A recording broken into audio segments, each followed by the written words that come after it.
Welcome to Shapes. I'm Dan Murrell. It's Wednesday here on SJU. Thank you for joining us. It is, I say Wednesday because Ed Greer is here, but you're here more than Wednesday now, so every day is Wednesday. Oh, you know, just Monday and Wednesday. I'm not trying to get too oversaturated like Colin Farrell. I love that was the first person he went to. Peak Colin Farrell? Yeah. Man, he just got so overexposed, like Antonio Banderas. You know what I mean? It just happens to you sometimes. Luckily, that's the fourth topic on the show today. Spencer J. Gilbert joining us as well. Eric Goldman also here. Thank you, Eric. No problem. We've got a lot of stuff on the docket today. Why are we obsessed with toys murdering us? We'll explore that. The Office has just about another year and change on Netflix before it goes to its own streaming service. We'll be talking about that and the crazy amount of money that NBC Universal spent to essentially buy their own show back. We will also be talking about Annabelle, the Conjuring verse, the Conjureverse, whatever you want to call it. Is it underrated as a cinematic universe? And Eric also has an interview with the director and the cast of that film, which opens today. So we'll be talking about all of that. But let's talk about more than just Annabelle. Let's talk about toys. This is kind of a weird. This is like almost a weird like Armageddon volcano type thing. In the span of about Dante's Peak is the Just I'm sorry, you're right. Before the comments. Dante's Peak and Volcano, Armageddon, Deep Impact. Yes. I apologize. In the span of about 5 days, we are going to have 3 films entering wide release that are to different degrees involved with toys coming to life. The magical way of Toy Story 4, and then the homicidal ways of Child's Play and Annabelle Comes Home, which is the 3rd Annabelle movie. I actually like the 2nd Annabelle movie. Me too. I was a fan. Not so much the first one, but I like the second one. These are all movies that like to posit the idea that toys are alive, that they are acting on their own. This is nothing new. There's a Twilight Zone episode, Talkie Tina, on the Twilight Zone. Winnie the Pooh is about toys coming to life. Small Soldiers came out when I was a little bit younger. I remember that movie, The Indian in the Cupboard, Lego movie, Rudolph the Red-Nosed Reindeer. Like, this is not a new idea, but it seems like while they're not all murderous, that a lot of these movies have a very healthy, or some might say unhealthy, dark side. Healthy amount of murder? A healthy amount of murder, or a healthy amount of, like, even Toy Story, very dark. Yeah. There's a twinge of darkness involved with a lot of these. Why are we so fascinated as a people with our toys coming back to life, often to murder us? Ed, do you have any thoughts? I'm only asking you. I'm not asking anyone else at the table. I definitely understand it's going to be to the panel, but my opening salvo in this is I think we're so obsessed with the fact that we have an inner life that we imbue it on everything from, like, obviously animals have somewhat of an inner life, but we imbue them with an inner life more complex than our own even. So that sort of inclination goes all the way down to the toys. And we think about what they do when we're not around. You know what I mean? If that's even a thing. And I think it's also maybe a commentary on, like, maybe it's us fantasizing that we're not as important as we think we are. That some of the things that we create can have a life of their own, and then sometimes they'll get mad at us for existing and want to kill us. You know, that seems to be where the human mind goes. If something is alive, it's going to kill us. Aliens will kill us. You know, crypto monsters kill us. Anything we discover seems to want to kill us in our minds. That's true. So it's maybe primordial. I think it's less deep than your, neo-Shintoism. Everything has a spirit that you're proposing, and I think it's more a lazy screenwriter thing of you're writing a horror movie and you need something bad. Well, what do you make your monster but rather than something we think is innocent? Isn't that just the classic formula for horror movies like Jaws? Like, don't go into the water. Now everyone's scared of the water. The Happening. Don't breathe the breeze. Now everyone's scared of the breeze, and it's like akin to like the creepy kid movie. The creepy kid movie. Yeah, you're just taking perverting innocence as a way of like it's like a shortcut to a horror movie monster. Eric, you're going to be the tiebreaker here. Is this a deep glance into the imperfection of the human psyche, or is this cynical Hollywood screenwriting at its laziest? It's in the middle. What you make of it, because some of these movies are great and some are not. Look, it's of course, yes, it's a very good in for a horror movie or any movie that it's inside your home, right? And it's like something that, because like you were saying, it's like, how do you get the bad thing to the main characters? Well, if it's just this seemingly innocent toy that is sitting in the corner of your child's bedroom that is, I would say, a pretty effective way to set up your horror movie, because yes, it's like, you've brought this thing into your home. Why is it we're so fascinated with that idea of toys specifically? Maybe it's because, okay, so you've got kids, which are little humans that we can't always understand. Yep. And then the toys usually are smaller than the kids even, usually. So there's something about like, okay, we can't quite even understand the mind frame of the kid, but what if this toy that the kid is walking around holding, what if that's got its own stuff going on inside their mind? And again, as we talked about, some of these stories are, these characters are not sinister, but a lot of times they are, just because, I think that it is that idea that, we have brought this thing in, that our beautiful innocent child is holding this thing, and what if that thing has got its own thought process going on, and what if that thought process is dark and evil?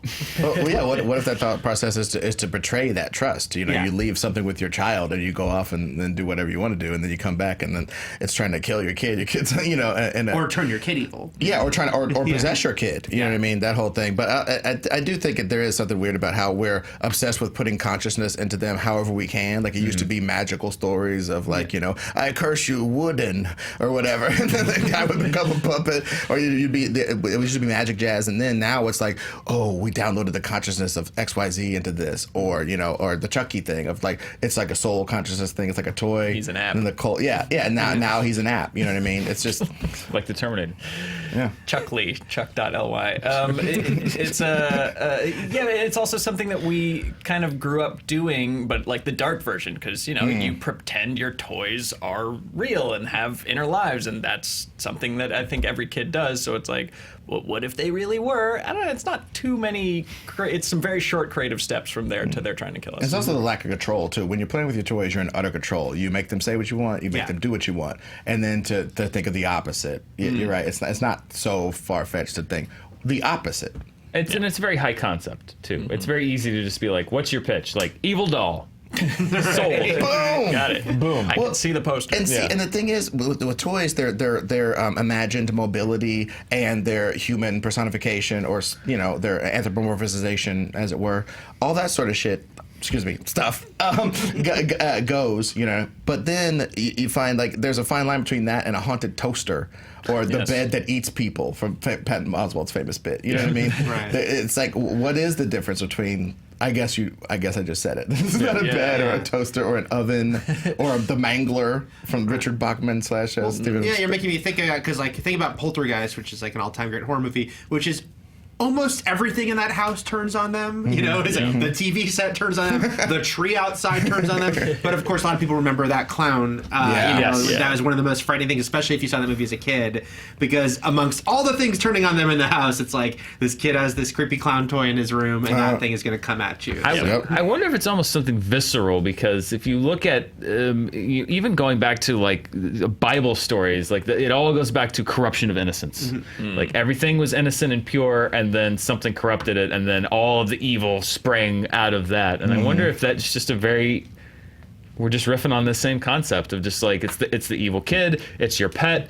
it's your toys, for some people it's your parents or whatever. It's just like, whatever you think in this world is pure and good, it's not.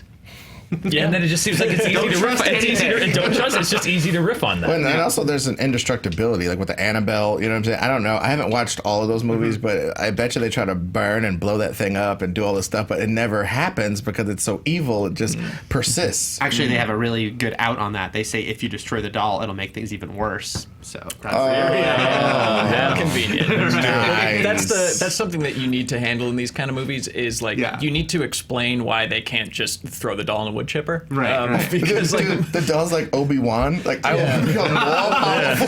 Strike me down, and I will. You think I'm doing bad stuff now? Yeah. You destroy me. Or you need the Looney Tunes frog thing where the doll only comes to life for one person. And Yes, like, right. I'm telling you, it's an evil doll. This is Seinfeld. What's the deal with evil dolls?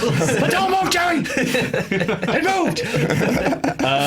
Are there any, as we're looking at movies and TVs, let's talk about fictional, and then we'll talk about real life trauma that may also inform why these are scary. Anything movie or TV wise, toys that came to life, anything that viscerally attacked you, anything that has haunted your dreams in the years since? I will say Taki Tina, because as a very little kid, I watched Twilight Zone a lot, maybe too young all the time, and I was like obsessed with and freaked out by that episode and the idea of her and you better be nice to me, like really, really. Maybe it helped me on my path to being a horror fan. So Taki Teen is a big one, and then my wife and I are huge Chucky fans, old school Chucky. If you come to our house, it's a little freaky for people because there's a lot of Chucky. There's a lot of Chucky. We have the life-size one that they put out last year, and he's sitting in a chair as you come in. But he's just a friend. He's just a buddy. Taki Teen actually freaks me out. Where Chucky, I just want to hang with him. Yeah. Until the end. Exactly. Ed, anything that freaked you out? I don't want to piggyback too much on Chucky, but I think Chucky was the one that got me, like, and I think I was way too old to be that scared of Chucky, but just, we used to talk all the time, like, who's the scariest? You know, Michael Myers, this guy, that guy.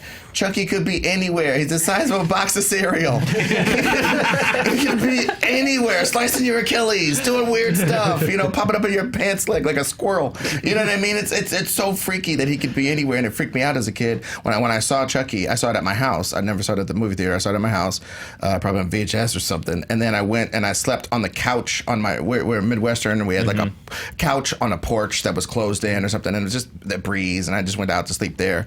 And the whole night I had nightmares because, like, when you're laying that way, you're like Chucky height. Right. Like your face is right at stabbing level. He's gonna pop up and right.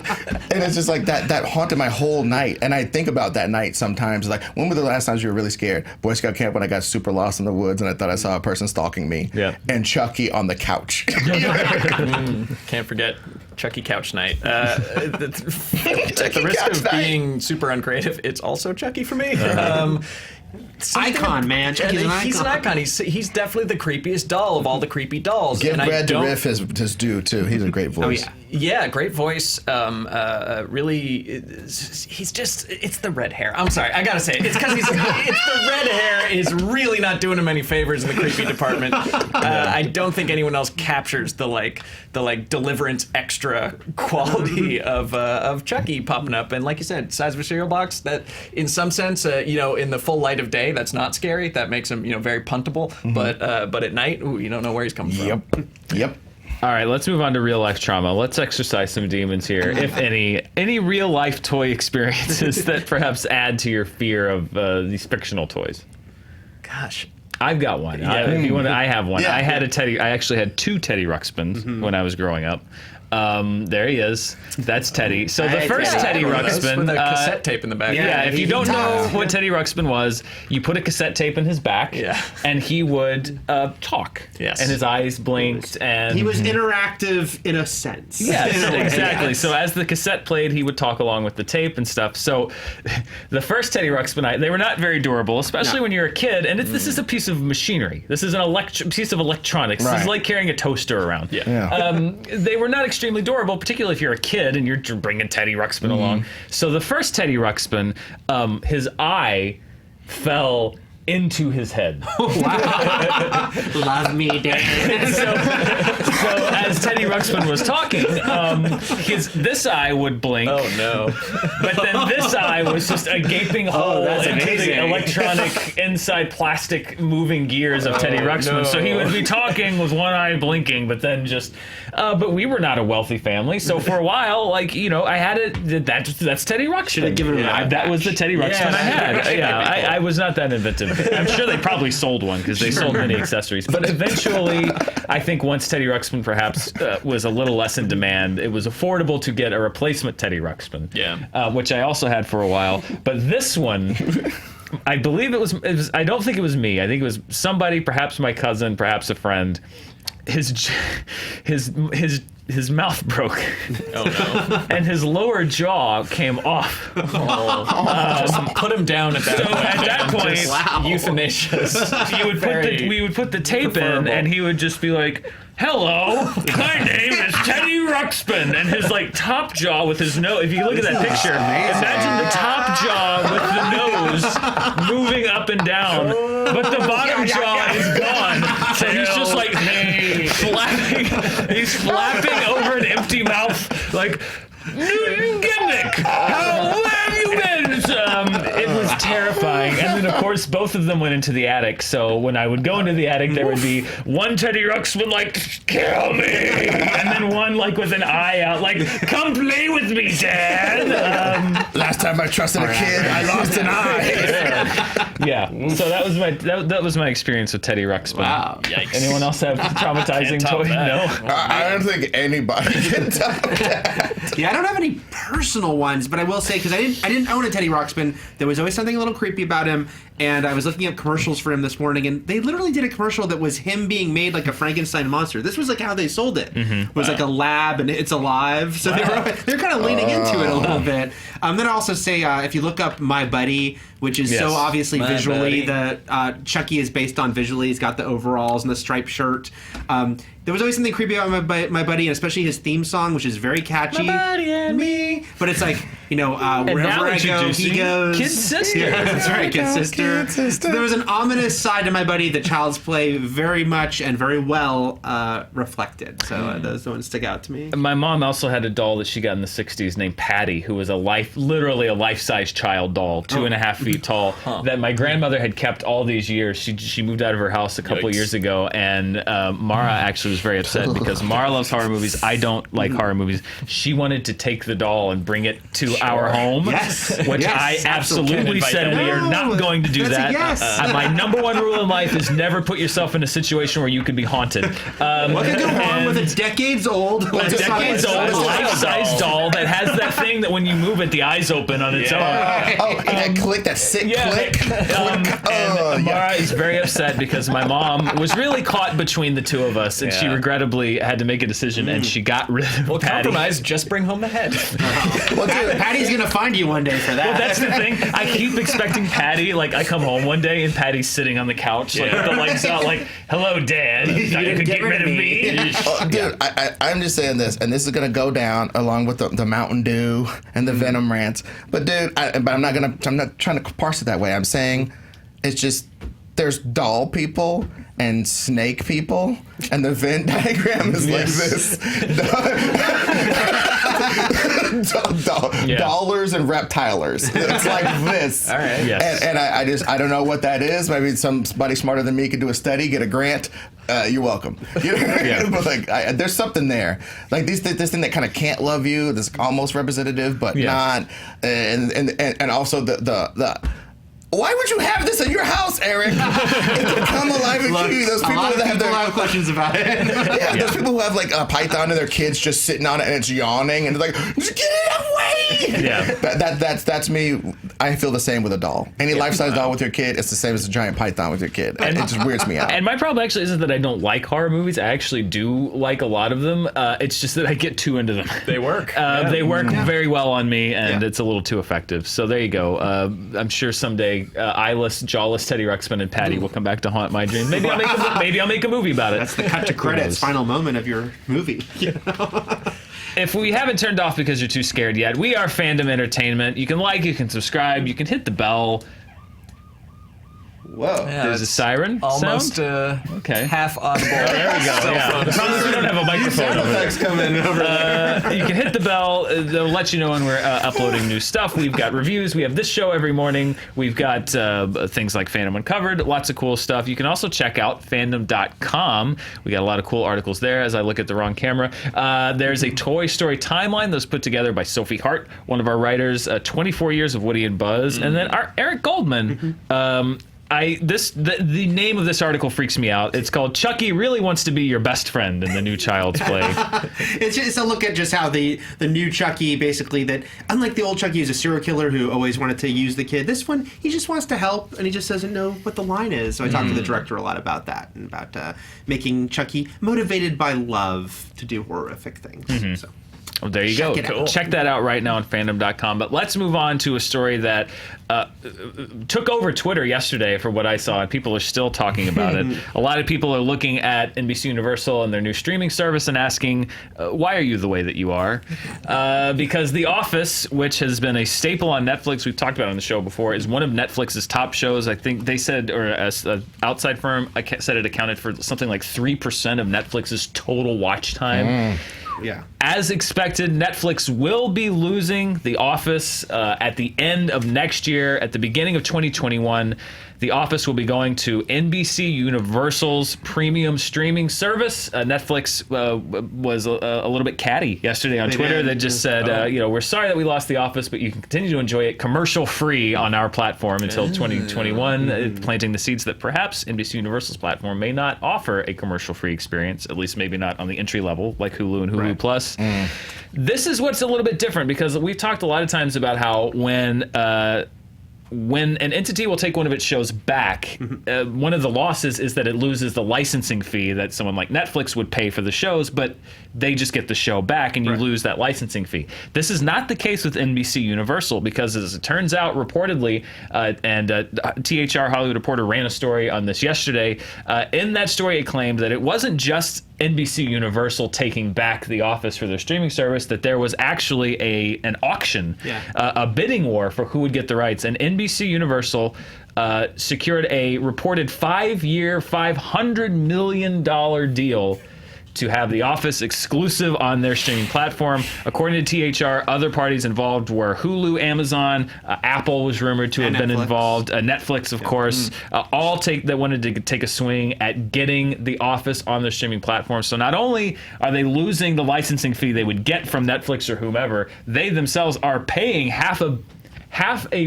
billion dollars to have their show on their streaming platform for 5 years exclusively. This is directly from the THR story that said, quote, major media organizations, as they work to assemble libraries that will woo potential subscribers, will need to weigh whether they want to hold back valuable library offerings or sell them to a third party. Warner Media is going to be in a similar position with Friends, which, as we talked about, they licensed Friends to Netflix through 2019 for $100 million. Netflix played $100 million for 1 year, non-exclusive. Non-exclusive. However, it is anticipated that the rights to that show and another huge sitcom, The Big Bang Theory, will end up on the Warner distribution service exclusively on their streaming service. $500 million for 5 years of The Office. What do you think? Seems about right. I mean, if the market has said, Friends non-exclusive is worth $100 million a year, then The Office for $100 million a year exclusive seems like the going rate. There aren't that many shows like this. That's what I think drives up the market, is like all these people are competing over the same 3 or 4 shows that are huge libraries, repeat viewings, account for so much watch time. There's only 5 of those shows in existence. So when one comes up, then you got to put all your chips in. Here's my question, and Eric, perhaps you can help me out with this, or Ed. If you're this much of a fan of The Office and you have to continue watching it, obviously NBC Universal wants you to say, well, I'm going to subscribe to your service for whatever, $7, $10 a month to keep watching The Office. As a consumer, what prevents you from buying the entire series on DVD for $40 and just watching it at home? An odd thing of laziness these days, because I retweeted a friend of mine yesterday who tweeted a similar thought, and I was talking about it too. It's like, people are just, obviously physical media has been dying off, and some people either don't own a DVD player or it's just sitting in a corner somewhere that they haven't used. So, and I think especially younger people, and the thing with The Office, when we talk more about this, is its continuing popularity with younger viewers. And it's getting, there are teenagers, Billie Eilish among them, who are obsessed with The Office, have, watched it over and over and over again, but they do not use DVD players. So for them, it's not even a thought. It's not even well, yes, if I just own the disc of this, I can watch it whenever I want and don't have to worry. Wherever you want. But not wherever. You can't watch it on your phone. You can't watch it on the go. That's true. And that's, I think, obviously the convenience. So people, even though it will end up costing them more and having to add another streaming service and all these different things, the convenience factor, or even if they're just watching at home, with a click of the button, it can turn on instead of having to get it off the shelf and take it out of the case. And which, again, to me, I'm just do that. But I think a lot of people just don't want to do that. But also, when you say teenagers, it's mom and dad are downstairs, they're watching Rizzoli and Isles. You want to watch your show. There's probably only, unless you want to put a DVD player in your room, you're probably just watching on your phone or your laptop. Yeah, it's just the practical thing of, you're laying in bed, whenever I want to watch it, I can turn it on. And so that's the big selling point that gets people to, keep paying for different stuff to see this. Here's my question, Spencer. I want to get your thoughts on this. The Office's popularity because, and I love The Office, the Steve Carell seasons particularly, and then the last few get a little hit or miss. A lot hit or miss. Is The Office so popular and so watched because it is a really good show, or is it so popular and it's so watched because it's easily accessible on Netflix? It's something great to put on in the background. The convenience of it. Do you think Universal risks is perhaps overplaying their hand by saying that viewers will follow The Office to their service when in fact they may just switch to Parks and Recreation on Netflix and keep watching that? God, I mean, it's got to be a combination of the two. I was thinking you were going like, my question is, why do kids like The Office? They're not in an office. This humor is not. How is this relatable to them? I really don't understand what. Well, do we know it's kids that are watching? It's not only. Yeah. It's not only, but I do think that but it's so huge with teenagers. Is this so resonating with Is them? it just such a sad state of affairs that like kids used to aspire to like live like even Friends, or it's like, oh, I'll live with all my friends in New York in an apartment, and now like the aspiration is to have a job and work in an office, like trying to mentally steel themselves for the soul-crushing drudgery of an office job. You might also find your soulmate, you know? Yeah, like having a sad office crush just because it's the closest person to you. Like, well, I guess I have to love her.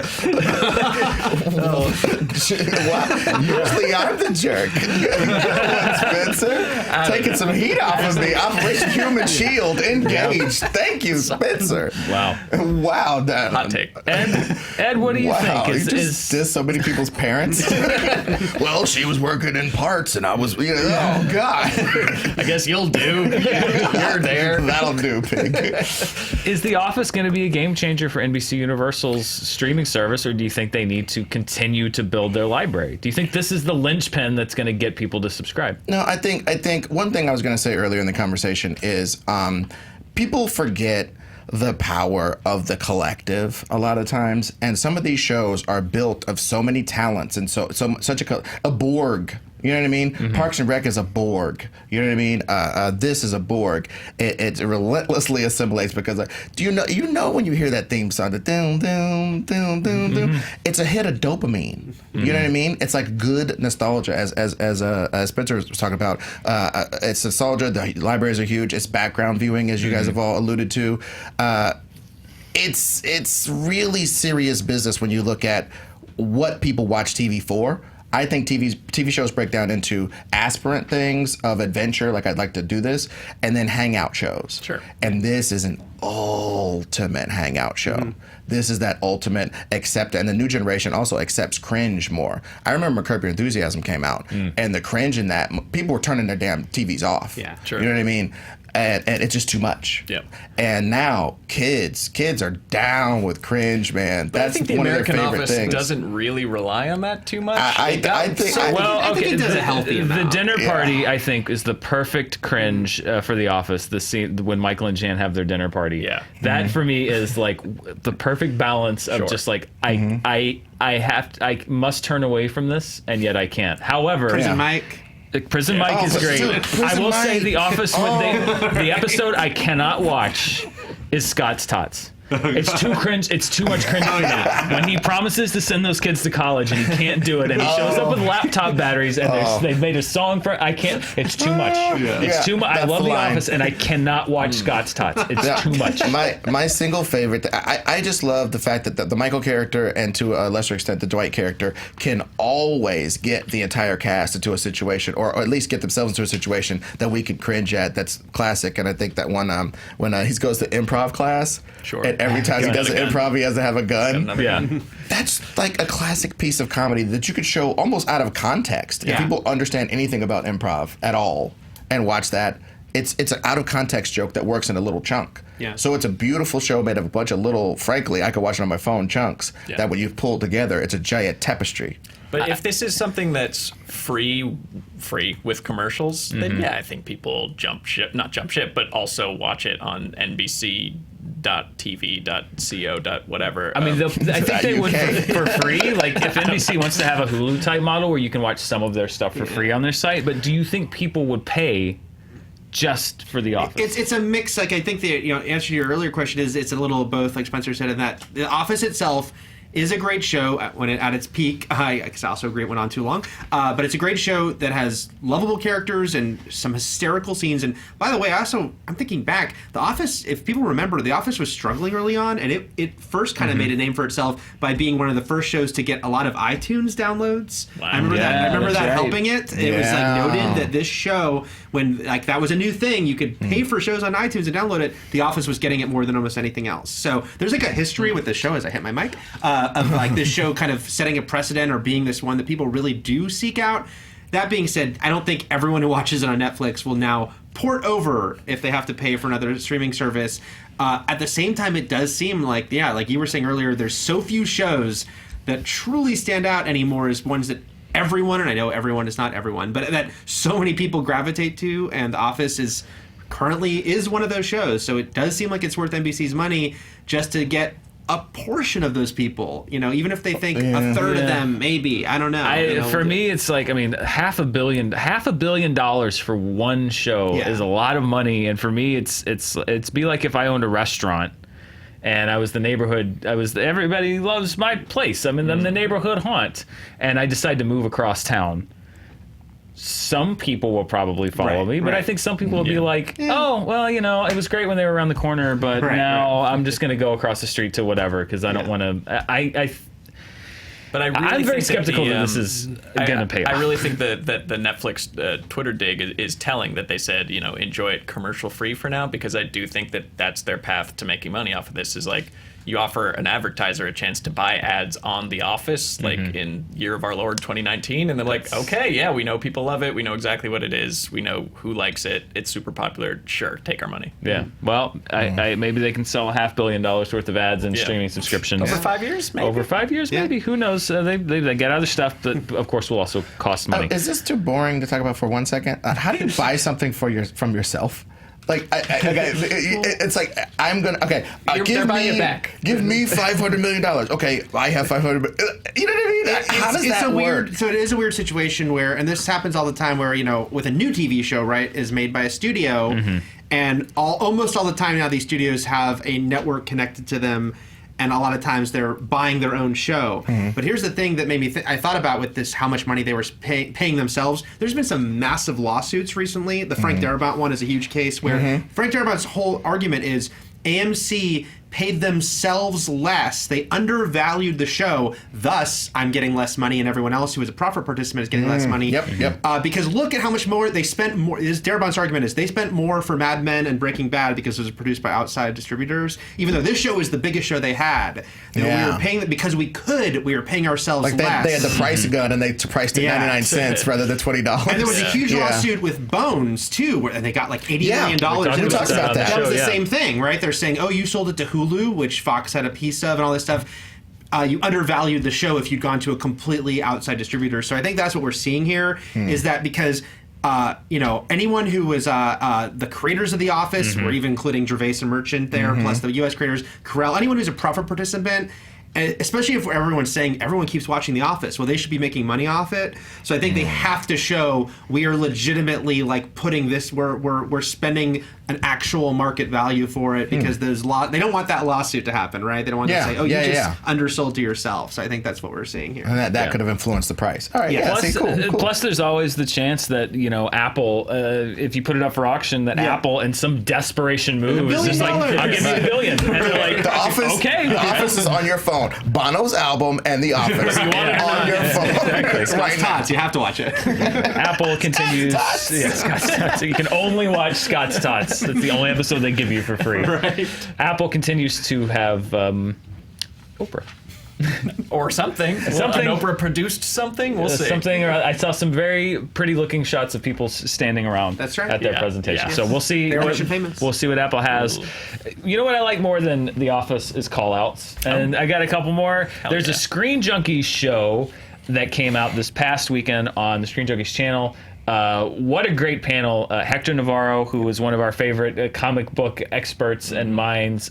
Zach Stentz, who wrote, among other things, was a writer on X-Men First Class, Thor, and then two of our favorite people, Eric and Julie Lewald, who were the showrunners on X-Men, the animated series. Just delightful people. I was sorry I was gone last week while they came in. They all assembled with Hal Rudnick to talk about X-Men, kind of a post, not post-mortem, it's a post-mortem. Basically, to look at the end of the Fox X-Men era to talk guys about are Dana the past. Scully at the beginning of an X-Files episode. Yes. They dug up the grave and defiled the body. They talk about the past, the future, the days of future past, everything going on with X-Men. I just love what a panel of people who have been involved with X-Men past, present, potentially future, who knows. So go watch that. Also, Ed, you got the Nerd Goat podcast still going. You got the Patreon, and then you have an annual showdown happening right now. Yeah, it's called the Tournament of Goats. Basically, every Nerd Goat episode is a deep dive into somebody's favorite fictional character. We had Mark Bernardin talk about Conan. We had Joe Starr talk about Rodimus Prime. Nice. And everything in between. He's got the touch. Oh, yeah, he definitely got the touch.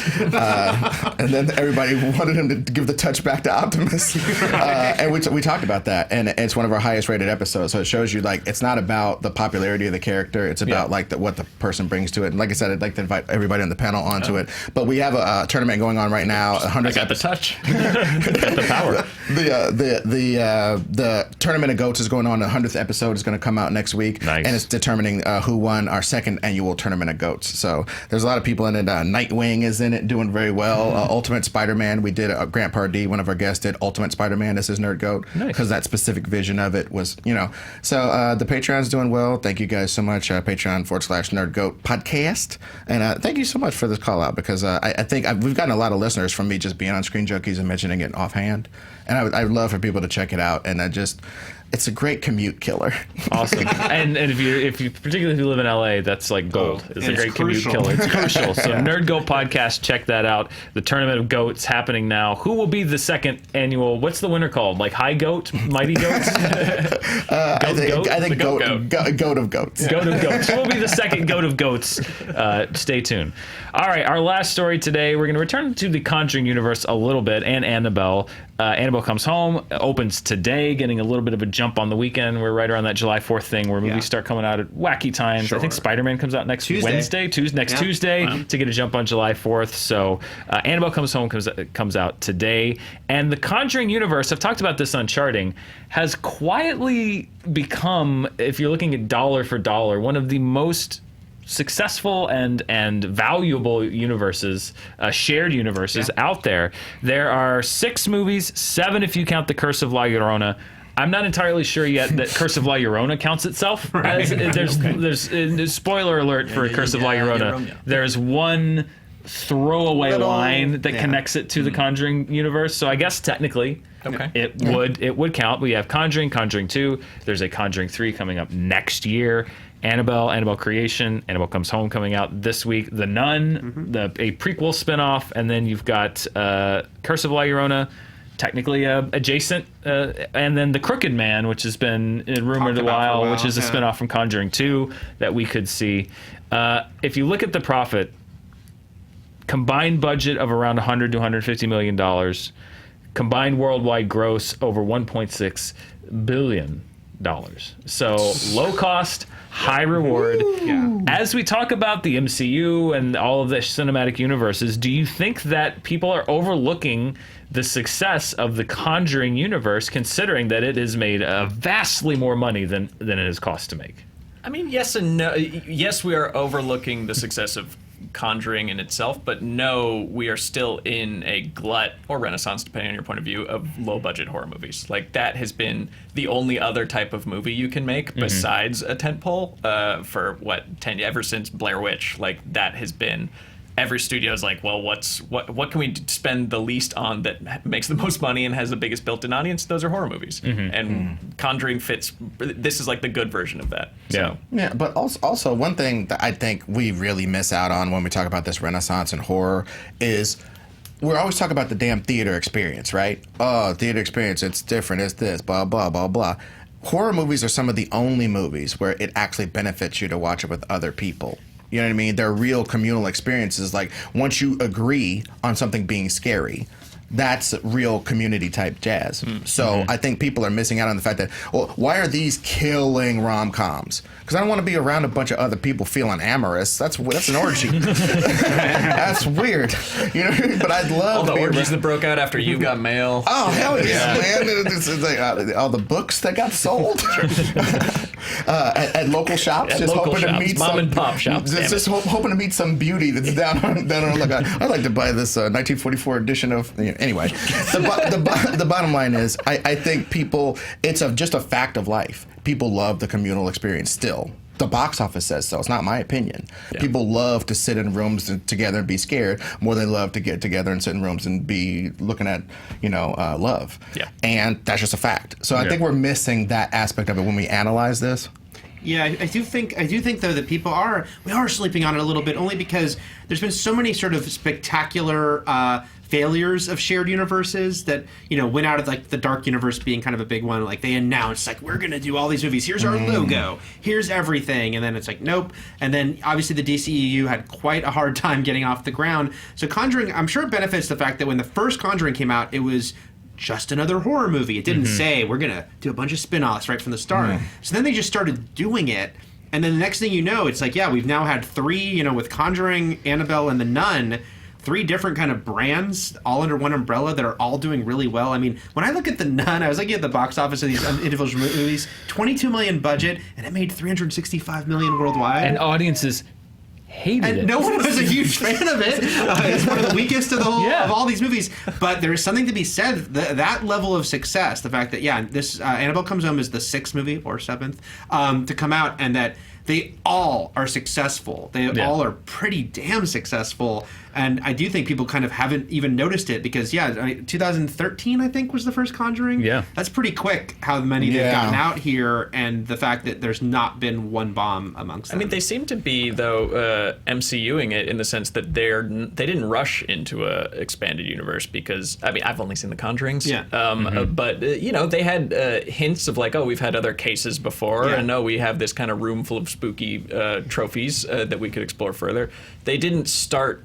I think it's really important to not start with the plan to be a universe, but just to make one good movie at a time, and then look where they've come. Well, here's what I think is really smart about what they've done, because if you look particularly at post 80s, post slasher horror, it seemed like every genre had the same pattern, which is that you have the first 1 or 2 movies are breakout hits. Yeah. And usually the first one's really well regarded, or else it probably wouldn't have had a sequel. And the second one is usually somewhat positively received.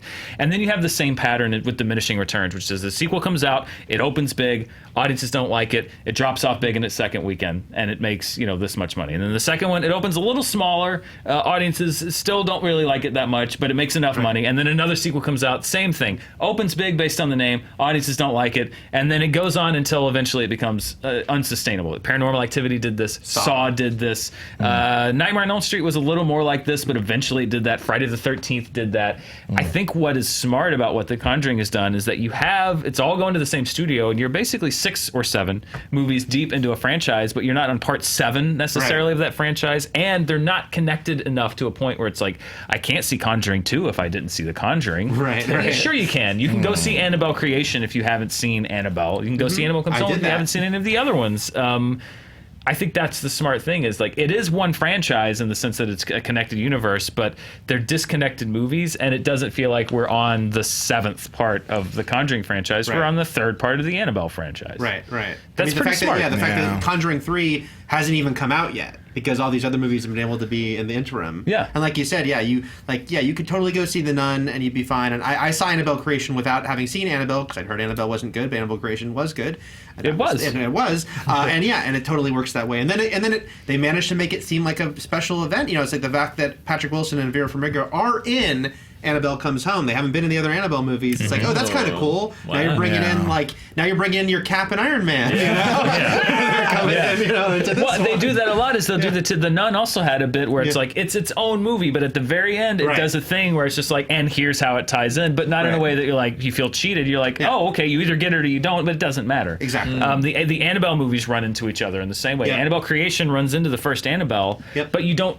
You're not like confused by it. Is Like, there what? a Nick Fury in this universe? It's like her name's Annabelle. I think she's Vera a doll. Farmiga I think is- Like Donald Pleasance. Yeah. He's just like, Step into a larger world of creepy stuff. Yeah. It's like, in your world is a sugar-coated topping. It's my favorite line. I was just looking at, when we were talking, it's okay, so I'm looking at the universes I know that when they come out, they're basically guaranteed to make money, and people know them, and they got brand penetration right now. Marvel stuff, Sure. Fast and the Furious, Star Wars, James Bond to a way lesser extent than our person we're talking about, the Conjuring universe. Yeah. They're right in the mix with all those others that we just talked about. And that's wild. And I think we're going to start having to add John Wick to that, homies.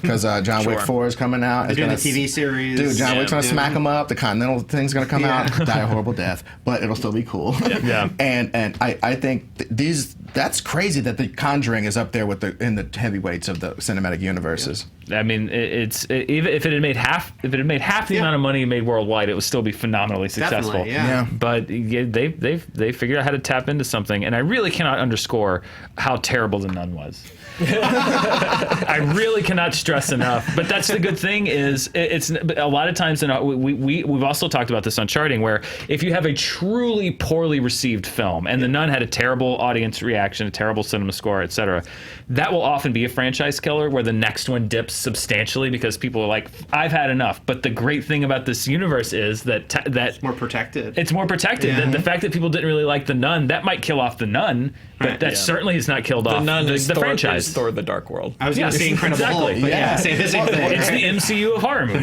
Right, and they can treat their bastards like we used to treat bastards. You know what I mean? Or they can treat them Send like them to Jon the wall. Snow. Yeah, or they can treat them like Jon Snow. You can make them into a hero, or you can be like, oh, we don't acknowledge them. You know what I mean? Yeah. You can do either one with the way that they've configured it. It's really brilliant. I mean, Haunted Toaster meets what? Haunted RV. You work on the RV movie. I'm Haunted Toaster. What are you on, Goldman? We're gonna make a new universe. Let's do this. No, I'm still trying to get the green light pun for my Prius backup cam horror movie, where it's Yes. all just me slowly backing over people, and it's all shot on the reverse camera in my car. I like it. I'll do it for $0. I like it. Ooh, chills. Well, Conjuring did $3.5 million in previews last night. Or sorry, Annabelle Comes Home did $3.5 million in previews last night. I was reading some things they're expecting it to make $30 million between now and Sunday. That seems a little low to me, but we'll see. Yeah. We'll see how audiences respond. But yes, before any of that, Eric, you went to the Annabelle Comes Home junket. Did. You had a chance to talk to the director and the cast of the movie. So We also talked a little bit about something we talked at the top of the show. We did talk about the sort of zeitgeist of everything's coming to life and it's going to kill you. So and we had some fan questions in there. Awesome. So check out Eric's interview with the fan questions. That's coming up right now. And we will be back tomorrow morning, same time, for more craziness. Who knows what we'll have to talk about. But check out Eric's interview with the cast and director of Annabelle Comes Home. And we will see you tomorrow. But don't. It's a beacon for other spirits.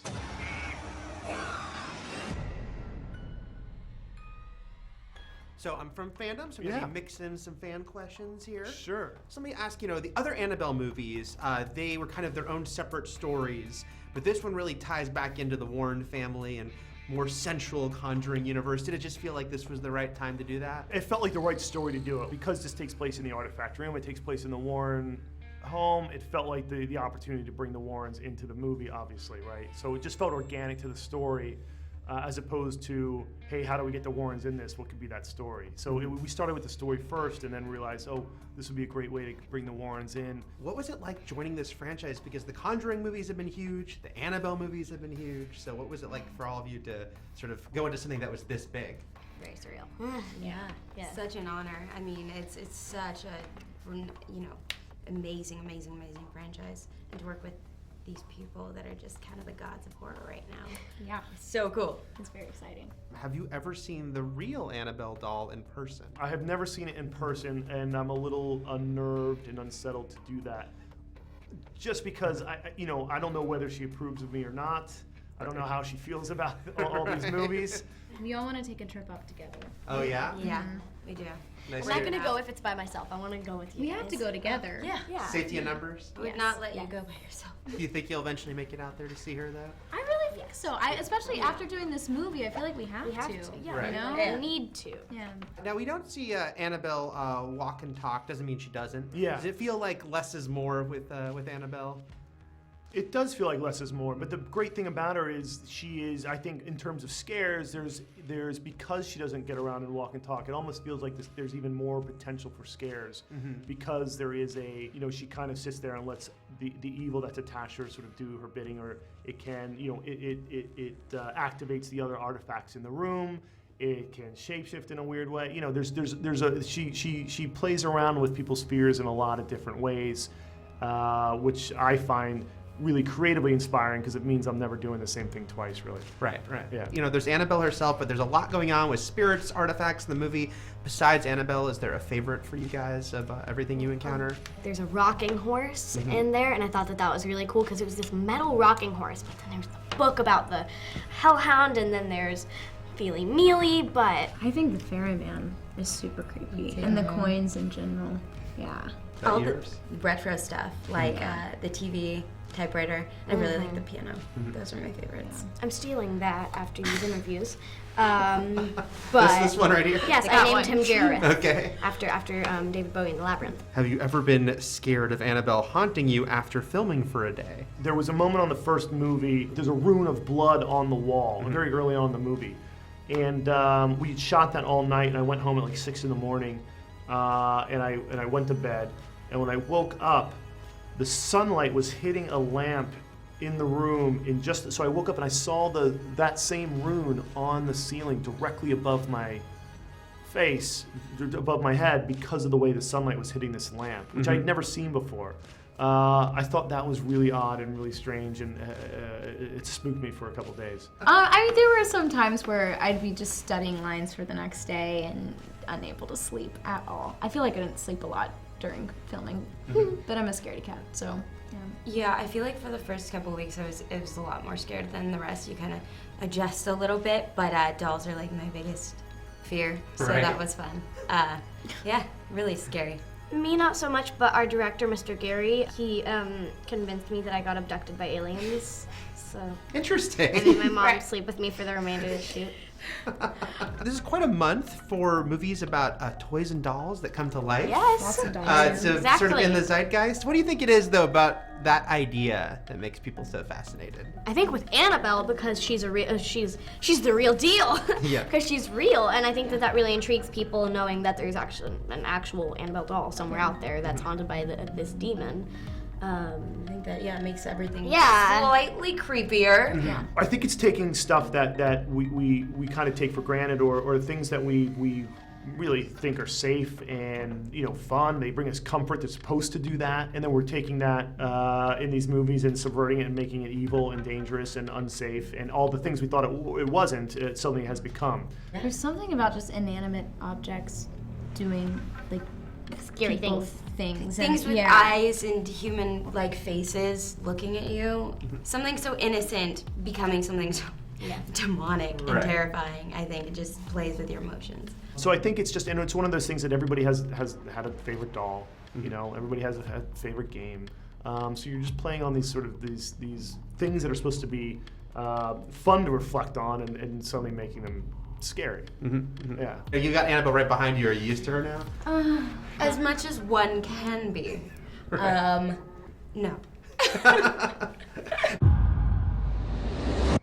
Nice doll.